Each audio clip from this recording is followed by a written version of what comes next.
আপনি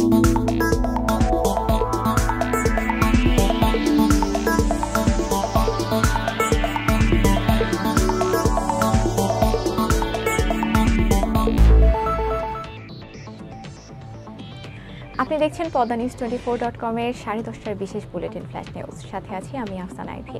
facebook.com/poddanews24 page follow করে আমাদের সাথে থাকুন। বুধবার টানটান উত্তেজনার মধ্যে ভারতে প্রকাশিত হয়েছে লোকসভা ভোটের ফল। টানা তৃতীয়বারের জন্য সরকার গঠন করছে বিজেপি, কিন্তু একক সংখ্যাগরিষ্ঠতা না পাওয়ায় জোটসঙ্গীদের নিয়েই সরকার গড়তে হবে বিজেপিকে। ফলে বাংলাদেশে এর বিরূপ প্রভাব পড়বে কিনা তা নিয়ে শোরগোল উঠেছে।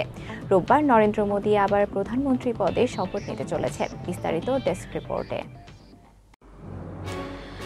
একক সংখ্যাগরিষ্ঠতা না পেলেও জোট সঙ্গীদের নিয়ে টানা তৃতীয়বারের জন্য সরকার গঠন করতে চলেছে বিজেপি। রোববার নরেন্দ্র মোদী আবার প্রধানমন্ত্রী পদে শপথ নিতে চলেছেন।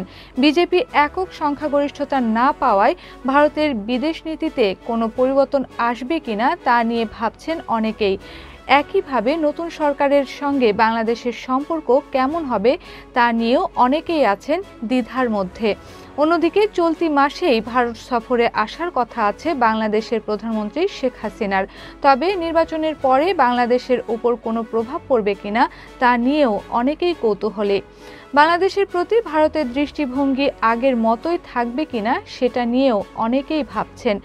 যদিও বাংলাদেশের শাসক দলের নেতা, কূটনীতিক ও আন্তর্জাতিক সম্পর্ক বিশ্লেষকদের ধারণা বাংলাদেশ এবং ভারতের মধ্যে সম্পর্ক আগের মতোই সম্পর্ক থাকবে। তাদের মতে দুদেশের মধ্যে সম্পর্কের কোনো ধরনের পরিবর্তনের সম্ভাবনা নেই। এই কারণে নির্বাচনের ফলাফল ঘোষণার আগেই শেখ হাসিনার ভারত সফরের তারিখ নির্ধারণ হয়েছে। যদিও লোকসভা নির্বাচনের ফল প্রকাশিত হওয়ার পরে বাংলাদেশের সঙ্গে সম্পর্ক কেমন হবে তা নিয়ে নানা ধরনের আলোচনা হচ্ছে বিভিন্ন মহলে। আগেই নরেন্দ্র মোদী জানিয়েছিলেন যে বাংলাদেশের সঙ্গে দ্বিপাক্ষিক এবং বাণিজ্যিক সম্পর্ক আরও এগিয়ে নিয়ে যেতে চাইছেন তারা।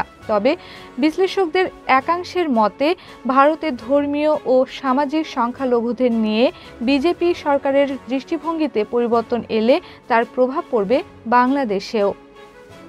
Happy Rahman, Padma news. Tax return ছাড়া কমিউনিটি সেন্টারে বিয়ের অনুষ্ঠান করা যাবে না। কমিউনিটি সেন্টারে বিয়ের অনুষ্ঠান করতে বাধ্যতামূলক ট্যাক্স রিটার্ন জমা দেওয়ার প্রস্তাব করা হয়েছে 2024-25 অর্থবছরের প্রস্তাবিত বাজেটে। বৃহস্পতিবার বাজেটে এ তথ্য উল্লেখ করেন অর্থমন্ত্রী আবুল হাসান মাহমুদ আলী।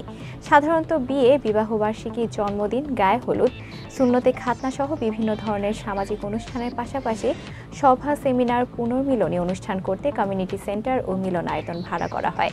এখন থেকে বার্ষিক আয়কর রিটার্ন জমার রসিদ ছাড়া মিলনায়তন ভাড়া করা যাবে না। বর্তমানে 43 ধরনের সেবা পেতে রিটার্ন জমার রসিদ লাগে। এই তালিকায় মিলনায়তন ভাড়া, হোটেল, মোটেল, রেস্টুরেন্ট, হাসপাতাল, ক্লিনিক, ডায়াগনস্টিক সেন্টারের লাইসেন্স, নিবন্ধন ও নবায়নের রিটার্ন জমার বাধ্যবাধকতা যুক্ত হচ্ছে। ফিলিস্তিনের গাজায় হামাসের বিরুদ্ধে অভিযানের নামে সব ধরনের অপরাধ করছে ইসরায়েলের সামরিক বাহিনী। এবার নেতানিয়াহুর বাহিনী দক্ষিণ গাজায় আল কারারা শহরে শিশুদের পোশাক খুলতে বাধ্য করে। আনাদোলুর সাংবাদিক পোশাক খুলে শিশুদের রোদে দাঁড় করিয়ে রাখার ছবি ধারণ করছে। ইসরায়েলি সেনারা বুধবার ভোরে ভারী বোমাবর্ষণের মধ্য দিয়ে শহরে প্রবেশ করে। এরপর বেশ কয়েকটি বাড়িতে হামলা চালায়। এ সময় শিশুদের পোশাক খুলতে বাধ্য করা হয়। পরে নারীসহ বেশ কয়েকজনকে আটক করে নিয়ে যায়। অবিলম্বে যুদ্ধবিরতির দাবিতে জাতিসংঘের নিরাপত্তা পরিষদের একটি প্রস্তাব সত্ত্বেও তারা অবিরাম বোমাবর্ষণ চালিয়ে যাচ্ছে। গাজার স্বাস্থ্য কর্তৃপক্ষের মতে ইসরায়েলের হামলায় 36,500-এর বেশি ফিলিস্তিনি নিহত হয়েছেন, যাদের বেশিরভাগই নারী ও শিশু। বলিউড বাদশা শাহরুখ খান গেল বছর পাঠানো জওয়ান টাঙ্কির মতো সিনেমা দিয়ে বলিউড কাঁপিয়েছেন এ নায়ক। শুধু বলিউড নয়, সারা বিশ্বে সিনেমার অন্যতম রোমান্টিক নায়ক হিসেবে খ্যাতি আছে তার। ক্যারিয়ারে বহু সুপারহিট সিনেমা দিয়ে দর্শকদের মনের রাজা হয়ে আছেন এ নায়ক। পর্দায় অপরাধীদের কাছে মূর্তিমান আতঙ্ক বলিউড সুপারস্টার শাহরুখ খান। অনেকে প্রতারণার হাত থেকেও নিস্তার পায়। এবার রিলের সেই মুশকিল আহসান কিং খানের নাম ভাঙিয়ে করা হচ্ছে প্রতারণা। ভারতীয় সংবাদ মাধ্যমের প্রতিবেদনে বলা হয়েছে, শাহরুখের প্রযোজনা সংস্থা রেড চিলিজ এন্টারটেইনমেন্টের নামে প্রতারণা ফাঁদ পেতে চক্র।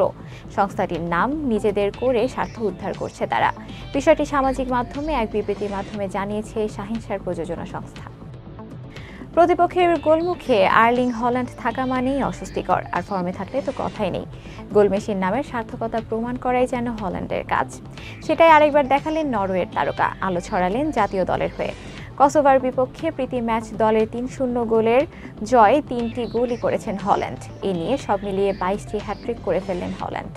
অথচ বয়স মাত্র ২৩, দেশের হয়ে তার হ্যাট্রিক হলো ৩টি। আর নিজের বর্তমান ক্লাব সিটির হয়ে ২ বছরের ক্যারিয়ারে তিনি হ্যাট্রিক করেছেন ৯টি। তার বাকি 10টি হ্যাট্রিক মোল্টা, সালজবুর্গ ও বরুশিয়া ডর্টমুন্ডের হয়ে। জাতীয় দলের হয়ে ৩২ ম্যাচে ৩০ গোল হলো হল্যান্ডের। গুরুত্বপূর্ণ সব সংবাদ জানতে poddanews24.com এর বিশেষ বুলেটিন ফ্ল্যাশ নিউজ দেখবেন প্রতিদিন সন্ধ্যা 6:30, রাত 8:30 ও রাত 10:30টায়। ফ্ল্যাশ নিউজ দেখতে ফেসবুকে আমাদের ফলো করুন facebook.com/poddanews24 আর ইউটিউবে সাবস্ক্রাইব করুন youtube.com/poddanews24 চ্যানেলটি। নিয়মিত দেশ বিদেশের আপডেট সব সংবাদ জানতে ভিজিট করুন মাল্টিমিডিয়া নিউজ পোর্টাল poddanews24.com। পরবর্তী ফ্ল্যাশ নিউজ দেখার আমন্ত্রণ জানিয়ে বিদায় নিচ্ছি আমি আফসানা আইভি। ভালো থাকুন, সুস্থ থাকুন।